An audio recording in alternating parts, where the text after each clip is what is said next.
Hello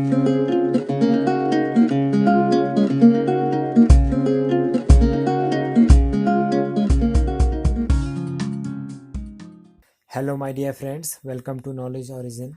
आज हम अपने जुलाई मंथ के करंट अफेयर का पार्ट 3 कवर करेंगे, जिसमें मैंने कुछ और मोस्ट इम्पोर्टेंट क्वेश्चंस कवर किए हैं जो कि आपकी आगामी परीक्षाओं के लिए बहुत उपयोगी हैं। तो चलिए शुरू करते हैं जुलाई मंथ के करंट अफेयर का पार्ट 3। सो फ्रेंड्स, आज का हमारा फर्स्ट क्वेश्चन है, जुलाई 2020 में भारत और मालदीव ने किस क्षेत्र में सहयोग हेतु समझौते पर हस्ताक्षर किए हैं, एमओयू साइन किया है। तो कौन से? आपातकालीन चिकित्सा सेवा, ऑप्शन सी। पुस्तक द एंड गेम के लेखक कौन है? तो एंड गेम के लेखक कौन है? S Hussain Zaidi, option C. तो इस बुक में इन्होंने पॉलिटिक्स, विश्वासघात और आतंकवाद का वर्णन कर रखा है। नई शिक्षा नीति 2020 देश की कौन सी भी शिक्षा नीति है? ठीक है, तो ये कौन सी शिक्षा नीति है? थर्ड, ऑप्शन बी, तीसरी शिक्षा नीति है। तो इससे पहले कब कब आई थी? 1968 में, 1986 में और 2020 में। ये थर्ड पॉलिसी है। हाल ही में भारतीय सेना में 5 राफेल लड़ाकू विमान शामिल हुए हैं। भारत किस देश से ये विमान खरीद रहा है? तो किस देश से? France, option B. तो फ्रांस की डेसॉल्ट एविएशन जो कंपनी है वो इन लड़ाकू विमानों का प्रोडक्शन कर रही है। और टोटल कितने प्लेन है? 36 प्लेन है। तो ये राफेल डील साइन कब हुई थी? सितंबर 2016 को, और इसकी कुल कीमत 59,000 करोड़। 20 जुलाई 2020 में देश में उपभोक्ता संरक्षण अधिनियम 1986 यानी कंज्यूमर प्रोटेक्शन एक्ट 1986 की जगह कौन सा अधिनियम लागू किया गया? तो कौन सा किया गया? उपभोक्ता संरक्षण नियम 2019। ठीक है, ऑप्शन सी, 2019। तो क्या था कि जो 86 का अधिनियम था इसमें कुछ कमियां थी और इसमें कुछ नए बदलावों की ज़रूरत थी। तो और कंज्यूमर को धोखाधड़ी से बचाने के लिए और कुछ न्यू रूल्स ऐड किए गए हैं ई कॉमर्स से रिलेटेड। ठीक है, तो 2019 में इसे लागू किया गया है। हाल ही के दिनों में चट्टोग्राम बंदरगाह सुर्खियों में रहा है, यह स्थित है। तो चट्टोग्राम बंदरगाह कहाँ स्थित है? Bangladesh, option B. तो चट्टोग्राम बंदरगाह ये सुर्खियों में क्यों है कि 2015 में, मतलब 2015 में इंडिया और बांग्लादेश क्या था? एमओयू साइन किया था इन दोनों ने कि इंडिया बांग्लादेश के 2 पोर्ट्स यूज़ करेगा। कौन कौन से? चट्टोग्राम और मोंगला पोर्ट। क्यों? नॉर्थ ईस्टर्न अपनी स्टेट्स हैं उनमें गुड्स की सप्लाई के लिए। तो हाल ही में एक कौन सा डेमो के लिए, ट्रायल के लिए इंडिया ने अपने गुड्स के लिए एक शिप यहाँ से भेजा है। हाल ही में प्रसिद्ध बैडमिंटन खिलाड़ी लिन डेन ने संन्यास की घोषणा की है। वह किस देश के खिलाड़ी हैं? ठीक है, तो लिन डेन कहाँ के खिलाड़ी है? चाइना के, ऑप्शन बी। देखिए, लिन डेन 2 टाइम के ओलंपिक गोल्ड मेडलिस्ट और 5 टाइम वर्ल्ड चैंपियन रह चुके हैं। तो लिन डेन कहाँ से है? चाइना से। अमेरिका अपना स्वतंत्रता दिवस कब मनाता है? तो अमेरिका का स्वतंत्रता दिवस 4 जुलाई को होता है, ऑप्शन बी। चर्चा में रहे काजीरंगा नेशनल पार्क स्थित है। ठीक है, तो चर्चा में रहा काजीरंगा नेशनल पार्क कहाँ है? आसाम में, ऑप्शन सी। तो ये अभी चर्चा में इसलिए है कि आसाम में जो फ्लड आई थी तो इसमें इस नेशनल पार्क का 85% एरिया जलमग्न हो गया था। यहाँ बाढ़ आ गई थी जिससे बहुत सारे जानवरों की मृत्यु हो गई। नई शिक्षा नीति 2020 को अंतिम रूप देने हेतु किसकी अध्यक्षता में समिति गठित हुई थी? ठीक है, तो किसके? उसमें डॉक्टर के कस्तूरी रंगन, ऑप्शन ए। तो डॉक्टर कस्तूरी रंगन कौन है? ये इसरो के पूर्व अध्यक्ष रह चुके हैं। 2017 में एक कमेटी इस्टेब्लिश की गई थी कि नई शिक्षा नीति को बनाने के लिए, और मई 2019 में इनकी समिति ने क्या करा था? अपनी रिपोर्ट सबमिट करी थी। नई शिक्षा नीति 2020 का केंद्रीय मंत्रिमंडल ने क्या मंजूरी दी है? ये शिक्षा नीति किसकी जगह लेगी? तो 2020 की शिक्षा नीति किसको रिप्लेस करेगी? राष्ट्रीय शिक्षा नीति 1986। तो पहली शिक्षा नीति आई थी 1968 में, सेकंड शिक्षा नीति आई थी 1986 में, और तीसरी आई है 2020 में।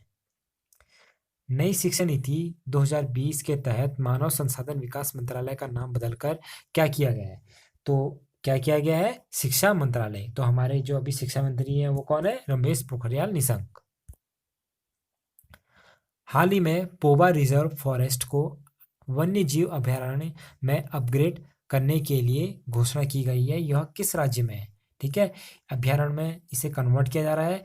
तो ये कहाँ स्थित है? ऑप्शन बी, आसाम में।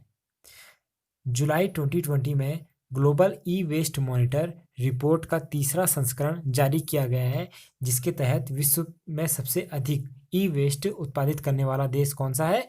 Option A, China. सेकंड में है अमेरिका एंड थर्ड में है भारत।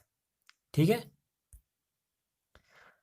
हाल ही में कारगिल विजय दिवस की 21वीं वर्षगांठ कब मनाई गई? तो कारगिल विजय दिवस की 21वीं वर्षगांठ कब मनाई गई? 26 जुलाई को। Option B. भारत और पाकिस्तान की सेनाओं के बीच कारगिल युद्ध कब लड़ा गया?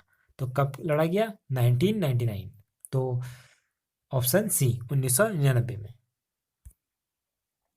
हाल ही में जारी sustainable development report 2020 SDG index में भारत की रैंक क्या है? तो इसमें भारत की रैंक क्या है? 117, 117वीं रैंक है। Option C. तो सस्टेनेबल डेवलपमेंट गोल की जो रिपोर्ट है, इसको जारी करने के लिए, बनाने के लिए कितने पैरामीटर का यूज़ किया जाता है? 17 पैरामीटर का यूज़ किया जाता है। पार्ट 2 के एंड में मैंने आपको इस एसडीजी इंडेक्स के बारे में सब कुछ बताया है। Please watch that part.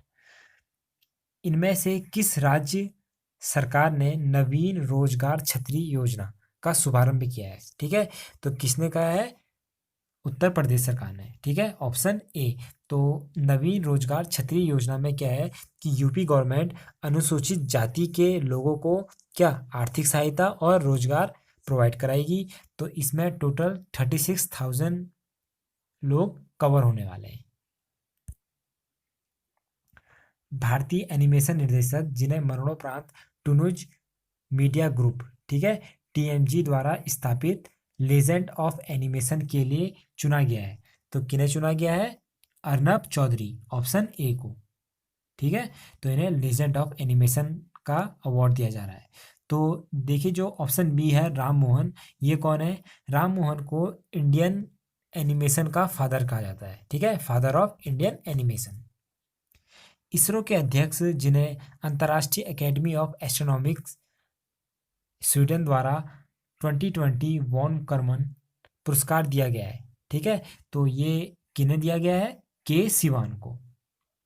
ठीक है, जो अभी इसरो के वर्तमान में अध्यक्ष हैं। देखिए, इसरो का फुल फॉर्म है इंडियन स्पेस रिसर्च ऑर्गेनाइजेशन। ये फॉर्म हुआ था 15 अगस्त 1969 को, और इसका हेडक्वार्टर बेंगलुरु कर्नाटका में है। जो इसके चेयरमैन है वो है के सिवान। और इसके दो प्राइमरी स्पेस पोर्ट है, मतलब जहाँ से लॉन्च पैड, वो है सतीश धवन स्पेस सेंटर, जिसे श्री हरिकोटा भी कहा जाता है, ये आंध्र प्रदेश में है। और विक्रम साराभाई स्पेस सेंटर, ये केरला में है। देखिए, जो इसरो के लॉन्चिंग रॉकेट्स हैं, कैरियर रॉकेट्स हैं, वो 5 टाइप के हैं: SLV, ASLV, PSLV, GSLV, GSLV Mark 3। यहाँ सभी इनके फुल फॉर्म है। SLV सैटेलाइट लॉन्च व्हीकल, ठीक है, ASLV augmented satellite launch vehicle, PSLV polar satellite launch vehicle, GSLV geosynchronous satellite launch vehicle, और GSLV Mark 3। नाग मिसाइल हेलिना का नाम बदलकर क्या रखा गया है? ठीक है, तो नाग मिसाइल को हेलिना भी कहते हैं, तो इसे नाम चेंज करके ध्रुवास्त्र रखा गया है। तो ध्रुवास्त्र क्या है? ये एंटी टैंक मिसाइल है, जिसे ध्रुव हेलीकॉप्टर पे इंस्टॉल किया जाएगा। जिस देश के साथ भारत ने एक दिन का संयुक्त नौसैनिक अभ्यास पासेक्स स्ट्रेट ऑफ मलक्का में किया है, वह है। ठीक है, तो ये नेवल एक्सरसाइज पासेक्स कहाँ है, किसके साथ करी है इंडिया ने? जापान के साथ। ये कहाँ हुई? स्ट्रेट ऑफ मलक्का में।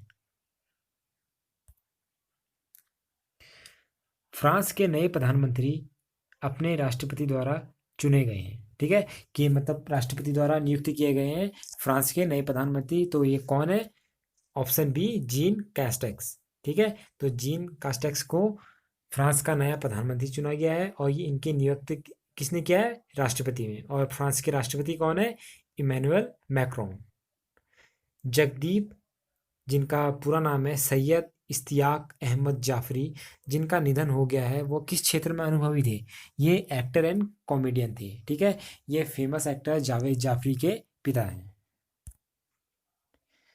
किसकी अगुवाई में मानव संसाधन विकास एचआरडी मंत्रालय द्वारा setup the stay India in India and study in India committee छात्रों के भारत में अध्ययन और रहने के उपायों की सिफारिश और दिशा निर्देश बनाने के लिए की गई है? ठीक है, तो किसकी अगुवाई में? Option B, DP Singh. DP Singh कौन है? Chairman of UGC, University Grants Commission. ठीक है, तो जो स्टूडेंट्स फॉरेन में पढ़ाई कर रहे थे या वापिस आए लेकिन लॉकडाउन की वजह से जा नहीं पाए, तो उनकी स्टडी हैम्पर ना हो और वो देश में रह के अपनी स्टडी को कंटिन्यू कर सके, तो ये द स्टे इन इंडिया और स्टडी इन इंडिया कमेटी बनाई गई है। सो फ्रेंड्स, जुलाई मंथ के करंट अफेयर के पार्ट 3 में हमने 25 मोस्ट इंपॉर्टेंट क्वेश्चंस कवर किए हैं। अगर आपको ये वीडियो पसंद आया तो please press the like button and share this channel, और कमेंट सेक्शन में मुझे ज़रूर बताएं कि आपको ये सेशन कैसा लगा। अगर आपने हमारा चैनल अभी तक सब्सक्राइब नहीं किया है तो please subscribe the channel first and press the bell icon, ताकि आपको हमारे चैनल के अपडेट मिलते रहें। So see you guys in next video. तब तक के लिए बाय बाय, टेक केयर।